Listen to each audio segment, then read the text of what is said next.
मानक चंद, कमला देवी, राकेश, नीतू, ऋषभ और Ayushi Musharraf, B123, Sethi colony, Jaipur. Shri Parshwanath re rolling mills limited, Durgapur 1, Bardhaman, west Bengal. Amita Jain, पत्नी अनिल कुमार जैन, संगीता जैन, पत्नी विपिन कुमार जैन।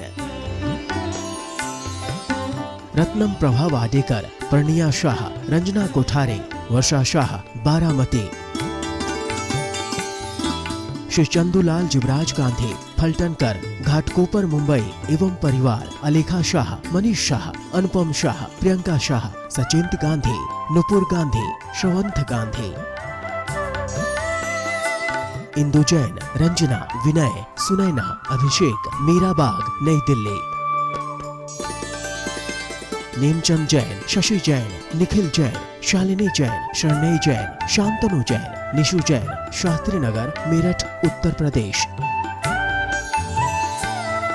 मोहिनी देवी बाकलीवाल, धर्मपत्नी स्वर्गीय श्री कल्याण मलजी बाकलीवाल। पुत्र Dharamchand Bakliwal, Kamal Kumar Bakliwal, Ajit Kumar Bakliwal. Assembly road, Imphal, Manipur. Shri Abhijit, Mugdha, Abha, Ayushi, New Jersey. Doctor Tushar, doctor Ketki, Shri Jatin, doctor Kalpana आदि, धुले, महाराष्ट्र। जय जिनेन्द्र तज्जयति परम ज्योतिः, समं समस्तैरनंत पर्यायै, दर्पणतलैव सकला प्रतिफलति पदार्थ मालिका यत्र। पंच परमेष्ठी भगवान की जय। ज्ञानशाला के इस स्वाध्याय रूप कार्यक्रम में हम सभी पुरुषार्थ सिद्धि उपाय को समझ रहे हैं। शिक्षा व्रतों के अंतर्गत हमने सामायिक और प्रोषधोपवास व्रत की चर्चा की। पिछले दिनों बहुत विस्तृत चर्चा प्रोषधोपवास व्रत की हुई। आइए उस चर्चा को आगे बढ़ाते हुए तीसरा शिक्षा व्रत, जिसका नाम है भोगोपभोग परिमाण, उसे समझते हैं। भोगोपभोग मूला वीरता विरतस्य नान्यतो हिंसा, अधिगम्य वस्तु तत्वं स्वशक्तिमपि तावपि त्याज्यौ। आइए भोगोपभोग परिमाण को समझते हैं। भोगोपभोग मूला, भोग उपभोग, मूल अर्थात निमित्त, जो भोगोपभोग के निमित्त हैं। वीरता विरतस्य, वीरता विरत के, न अन्यतः, न अर्थात नहीं, अन्यतः अर्थात अन्य प्रकार की, हिंसा अर्थात हिंसा। क्या मतलब? वीरता विरतस्य, जो वीरता विरत है। क्या मतलब? विरत अविरत, जिसने त्रस हिंसा का तो त्याग कर दिया, उस रूप से तो विरत हो गया, और अभी स्थावर जीवों की हिंसा का पूर्ण त्यागी नहीं है, इसलिए अविरत कहलाया। देशव्रती, पंचम गुण स्थानवर्ती, जो इन व्रतों को धारण करता है, श्रावक के 12 व्रतों को धारण करता है, वह वीरता विरत कहलाता है। ऐसे उस श्रावक के भोगोपभोग के निमित्त से तो हिंसा होती है, न अन्यतः, अन्य प्रकार से हिंसा नहीं होती। क्यों? जो भोग योग्य सामग्री है उनका वो उपभोग करता है, उनको ग्रहण करता है, उस निमित्त उसकी हिंसा कही गई है। उसके अलावा उसके समस्त हिंसा का त्याग होता है। अधिगम्य वस्तु तत्वम, वह भोगोपभोग व्रती भी क्या करे? परिमाण करने वाला भी अधिगम्य जान करके, किसे? वस्तु तत्वम, वस्तु तत्व को, वस्तु के वास्तविक स्वरूप को, स्वभाव को जान करके, स्वशक्तिम अपि, और किसको जानकर? स्व अर्थात अपनी, शक्तिम अर्थात शक्ति को, और अपनी शक्ति को भी जानकर कि मैं कितना त्याग कर सकता हूँ, मेरी शक्ति कितनी है। वस्तु तत्व के स्वरूप को समझें और अपनी शक्ति को जान करके तावपि, संधि विच्छेद, तौ अपि, तौ अर्थात उन दोनों को, किन दोनों को? भोग उपभोग, इन दोनों को भी त्याज्यो, त्याग कर देना चाहिए। अपनी शक्ति के अनुसार उस भोग और उपभोग को भी त्याग करना चाहिए। चर्चा चल रही है भोगोपभोग परिमाण व्रत की। भोग और उपभोग की वस्तुओं में परिमाण करना, उनकी मर्यादा करना, उनको सीमित कर देना, वो कब होगा? जब वह वस्तु तत्व के स्वरूप को समझेगा और अपनी शक्ति को जानेगा, अपनी शक्ति के अनुसार त्याग करेगा।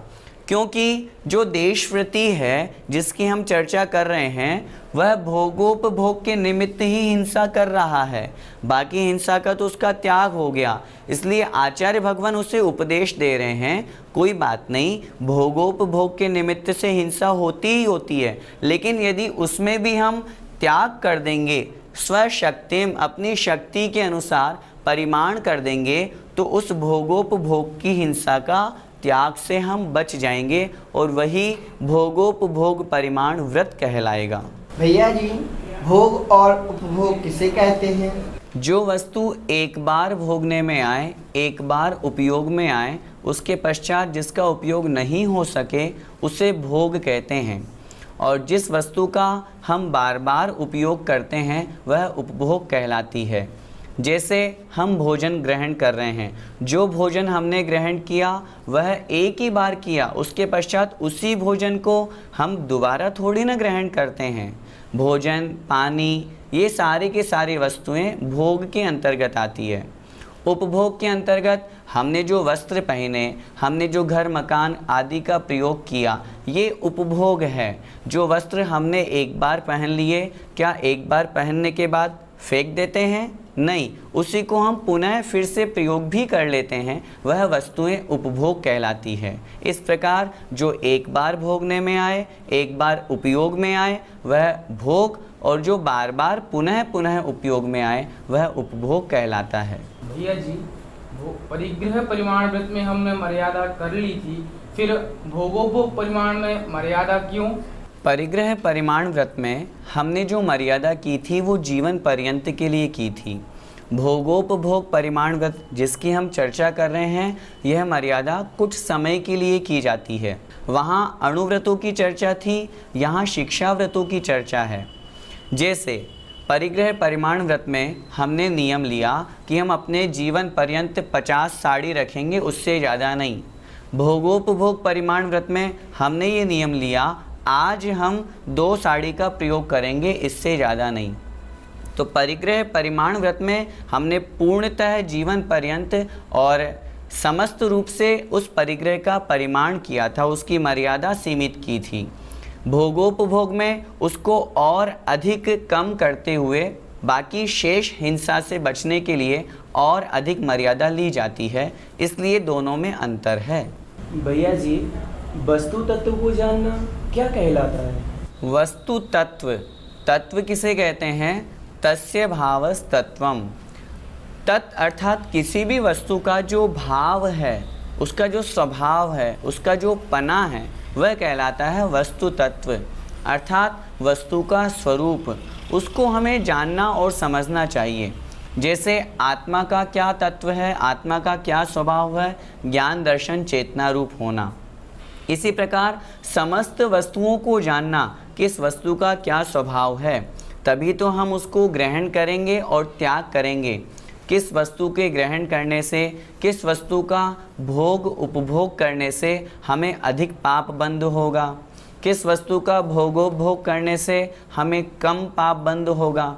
हम गृहस्थी हैं, हम पूर्णतः भोगोपभोग का त्याग तो कर नहीं सकते, पूर्णतः पाप से तो बच नहीं सकते, लेकिन इतना तो कर सकते हैं कि हम प्रत्येक वस्तु तत्व के स्वरूप को समझें कि यह वस्तु कैसी है, इसको ग्रहण करने से कितनी जीव हिंसा होगी, यह वस्तु बनी है किन तत्वों से, किन पदार्थों से मिलकर के बनी है, कहीं इसमें जीव हिंसा का निमित्त तो नहीं है।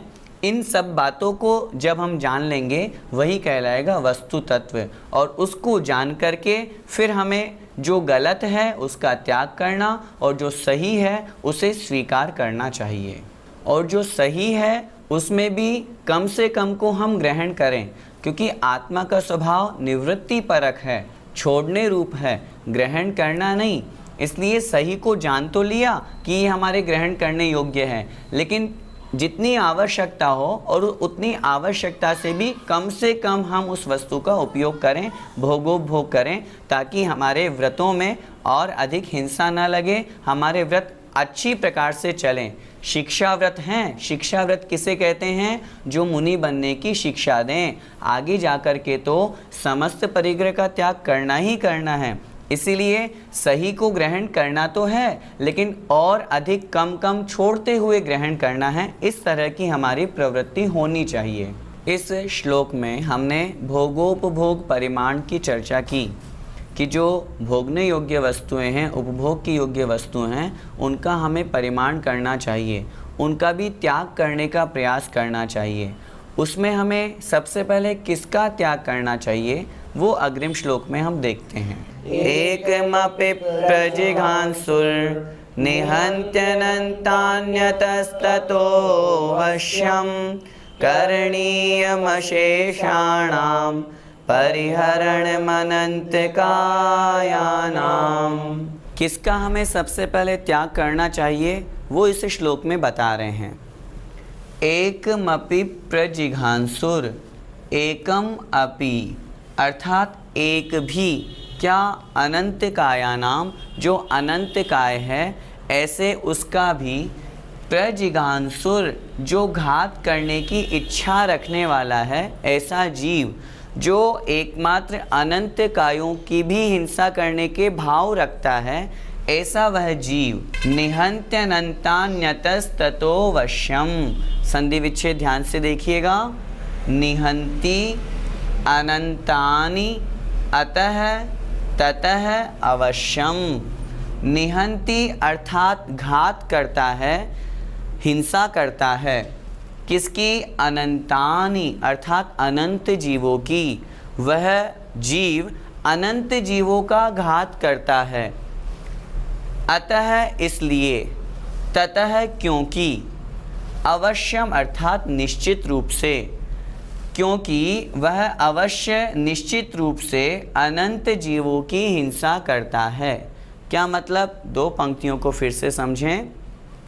जो एकमात्र भी अनंतकायी जो जीव हैं उनको घात करने की इच्छा रखता है, उनको मारता है, उनको नष्ट करता है, उनको भक्षण करने की इच्छा रखता है, वह निश्चित रूप से अनंत जीवों का घात करता है। करणीयम शेषाणाम, इसलिए करणीयम करना चाहिए। क्या करना चाहिए? अशेषाणाम, शेष मतलब थोड़े, अशेषाणाम मतलब समस्त, सब कुछ। परिहरणम त्याग, छोड़ना, दूर करना। किसे? अनंत कायानाम, अनंत कायों का। जो शरीर अनेक प्रकार का एक शरीर है और उसके स्वामी अनेक हैं, ऐसे उन अनंत कायों का, अशेषाणाम अर्थात समस्त अनंत कायों का परिहरणम करणीयम, परित्याग करना चाहिए, उन्हें छोड़ना चाहिए। भोगोपभोग परिमाण व्रत में सबसे पहले हमें अनंत कायवान जो जीव हैं उनका सबसे पहले परित्याग करना चाहिए, क्योंकि उन अनंतकायी जीवों का भक्षण करने से अनंतानि निहंति, अनंत जीवों का घात होता है। भैया जी, क्या सभी वनस्पति में अनंत जीव पाए जाते हैं? नहीं, सभी वनस्पति में अनंत जीव नहीं पाए जाते। हम समझते हैं वनस्पति के दो भेद, एक साधारण, एक प्रत्येक। साधारण वनस्पति, शरीर एक, स्वामी अनेक, वो कहलाती है साधारण वनस्पति। प्रत्येक वनस्पति की दो भेद, सप्रतिष्ठित प्रत्येक वनस्पति, अप्रतिष्ठित प्रत्येक वनस्पति। जिसमें अनंत जीव पाए जाएं वो सप्रतिष्ठित प्रत्येक वनस्पति कहलाती है। शरीर एक है लेकिन उसके आश्रय से अनंत जीव निवास कर रहे हैं। आलू, प्याज, गाजर, मूली, जितने भी जमी कंद हैं, ये सभी सप्रतिष्ठित प्रत्येक वनस्पति के अंतर्गत आएंगे। कच्ची लौकी, कच्ची भिंडी, ककड़ी, ये सभी जो जिनमें छोटे हैं, अभी पूर्णता को ये प्राप्त नहीं हुए हैं। एक पेड़ है, उसकी शाखा निकली, जो छोटे छोटे कोंपल पत्ते हैं, उनमें अभी अनंत जीव हैं, वो सप्रतिष्ठित प्रत्येक वनस्पति के अंतर्गत आएंगे। और अप्रतिष्ठित प्रत्येक वनस्पति जिसमें संख्यात और असंख्यात जीव पाए जाते हों, वह अप्रतिष्ठित प्रत्येक वनस्पति होती है। इसलिए इस प्रकार हमें वनस्पति के भेद को समझना चाहिए। भैया जी, हमें कौन सी वनस्पति का उपयोग करना चाहिए? हमने वनस्पति के भेदों को समझा।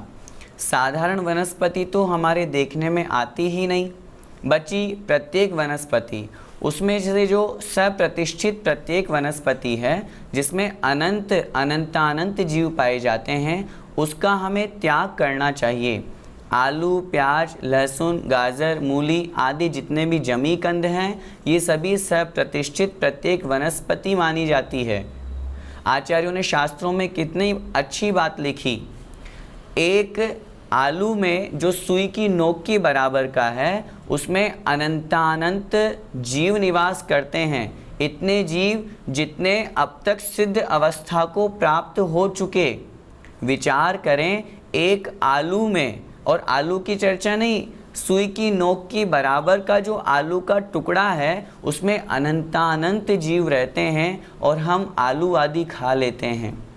इसलिए आलू आदि खाने का, या जितने भी सप्रतिष्ठित प्रत्येक वनस्पति है, जमीकंद जो कहे गए हैं, उनका हमें त्याग करना चाहिए। अप्रतिष्ठित प्रत्येक वनस्पति जिनके अंतर्गत संख्यात असंख्यात जीव रहते हैं। बहुत से लोगों को हमने देखा, आलू प्याज आदि का तो त्याग हो जाता है, लेकिन जब बाज़ार से सब्जी खरीदते हैं तो जो छोटी छोटी होती है, कच्ची होती है, उनको ग्रहण करते हैं। वो भी सप्रतिष्ठित के अंतर्गत आएगी।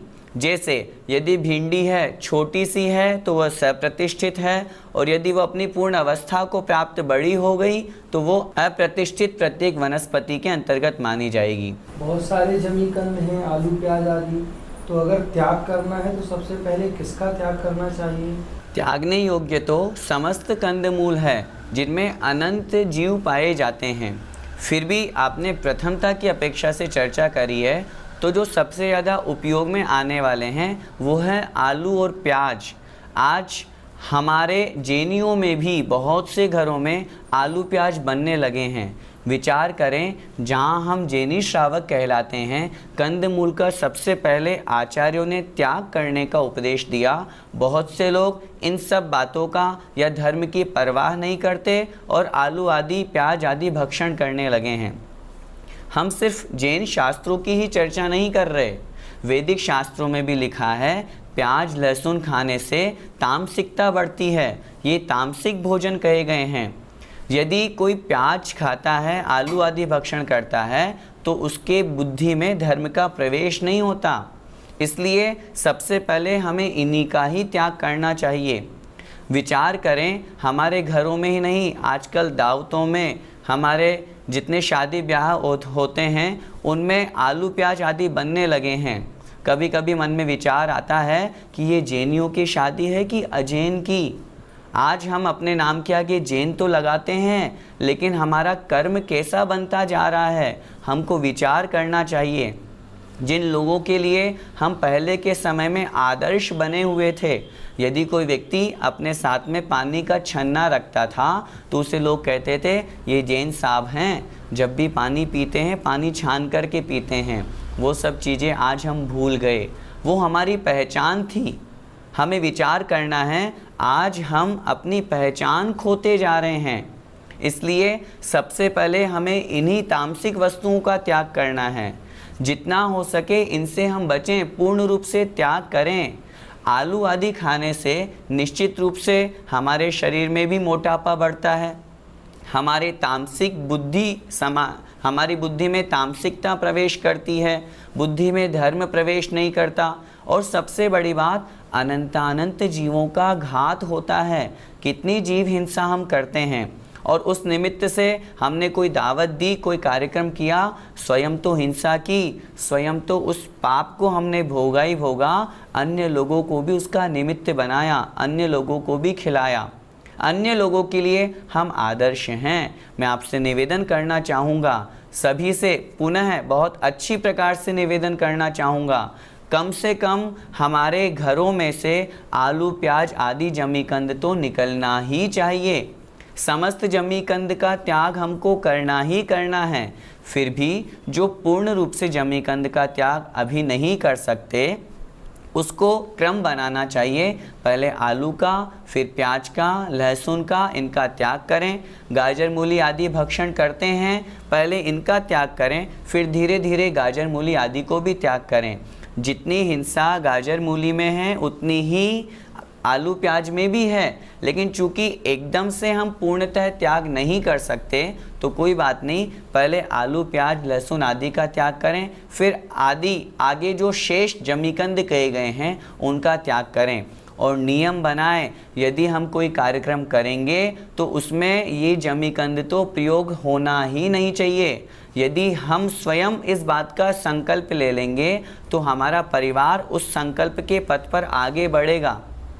हमने एक सज्जन महोदय से बात की, उन्होंने कहा हम क्या करें, आजकल के बच्चे मानते ही नहीं हैं। अरे उन बच्चों को संस्कार देने वाले हम स्वयं हैं। यदि पिता अपनी बात पर दृढ़ रहेगा, घर का मुखिया ये संकल्प कर लें कि नहीं मुझे इस तरह का बिल्कुल साफ सुथरा कार्यक्रम करना है, मतलब करना है, सामने वाला व्यक्ति अपने आप तैयार हो जाएगा।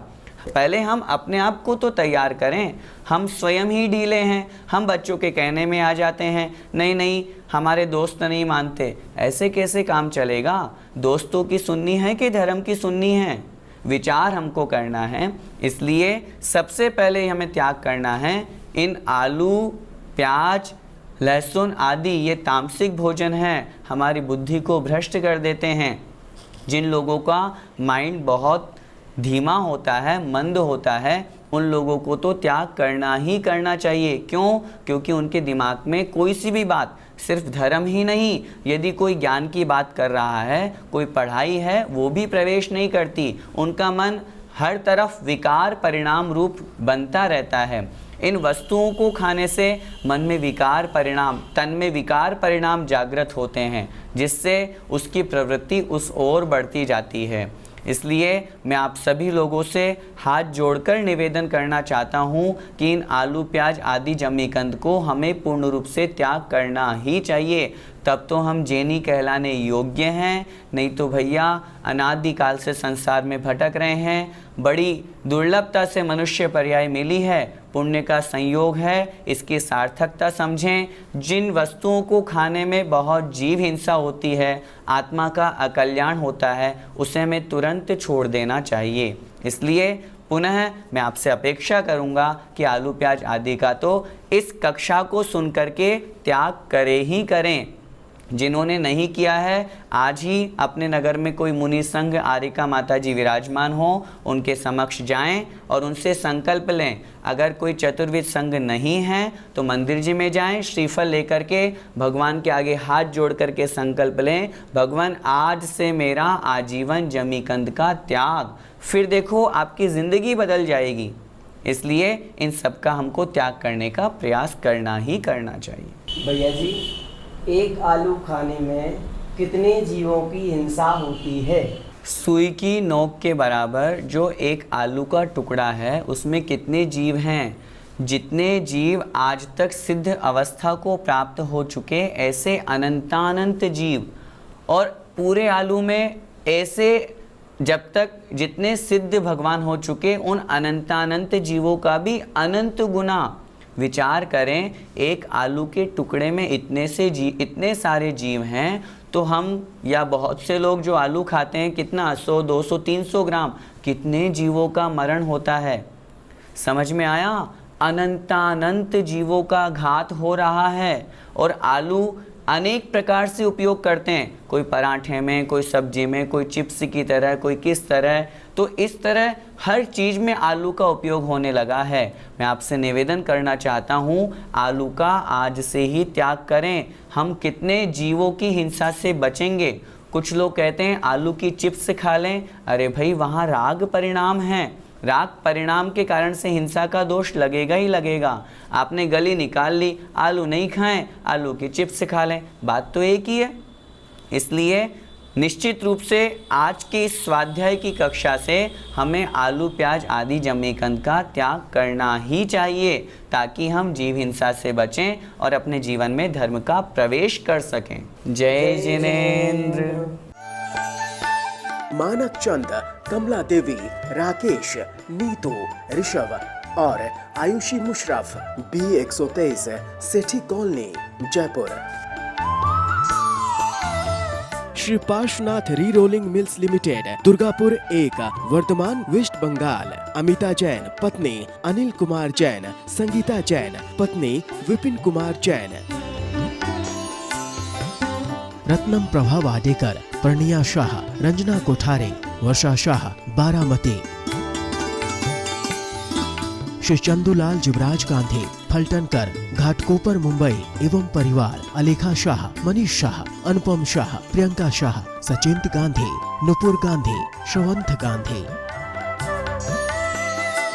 इंदु जैन, रंजना, विनय, सुनैना, अभिषेक, मीराबाग, नई दिल्ली। नेमचंद जैन, शशि जैन, निखिल जैन, शालिनी जैन, शरणय जैन, शांतनु जैन, निशु जैन, शास्त्री नगर, मेरठ, उत्तर प्रदेश। मोहिनी देवी बाकलीवाल, धर्मपत्नी स्वर्गीय श्री कल्याण मलजी बाकलीवाल। पुत्र Dharamchand Bakliwal, Kamal Kumar Bakliwal, Ajit Kumar Bakliwal. Assembly road, Imphal, Manipur. Shri Abhijit, Mugdha, Abha, Ayushi, New Jersey. Doctor Tushar, doctor Ketki, Shri Jatin, doctor Kalpana आदि, धुले, महाराष्ट्र।